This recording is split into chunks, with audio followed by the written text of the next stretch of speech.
I'm Dr. Lindsay Doe, a clinical sexologist and host of this sex-curious show, Sexplanations. A journalist named Alex interviewed me for a piece about using the term front hole to reference a vagina. Medical providers, educators, and clinical sexologists like me have started incorporating it into their work as a way of being more inclusive of people who have this orifice but may experience gender dysphoria when it's called a vagina. There's been some pushback from people who believe that front hole censors the female body. To them, front hole suggests that having a vagina or calling that organ a vagina is anti-female. They argue that in an effort to have more political correctness, front hole actually overshoots the goal and becomes a different kind of offensive. I see both perspectives. Use it, don't use it. They're both valid. They're both thoughtful and fair. So how do we get along?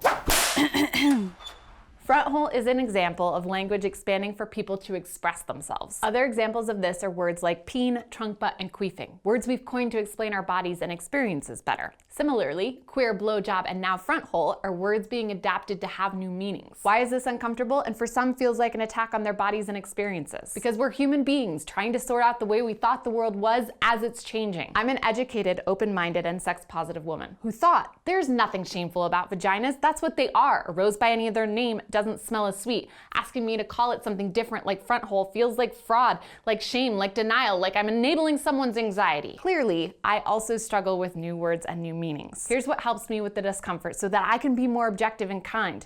The pain is not in the change, it's in the resistance to the change. Calling someone else's anatomy a front hole doesn't hurt me. My resistance to this tiny change from 3 syllables to 2 syllables is what hurts. I remember an artist friend telling me that he had hung a painting in a gallery of Jesus that was, let's say, controversial. He told me how there were people who asked the gallery to take it down, to get rid of it. He understood their frustration, but instead of removing the piece, he offered a canvas and paints to those offended and suggested that they do a painting of their own, expressing their version of Jesus or how his version made them feel. Hang it on the wall beside mine was his sentiment. I've thought about this story a lot. I've been on both sides. My art should be accepted, but the piece on that wall, the one over there that I'm offended by, it has to go. How do we hold our truths without doing harm? What is true? Front hole isn't referring to the navel or mouth on the front of the body. It also isn't referring to the hole furthest forward in the vulva.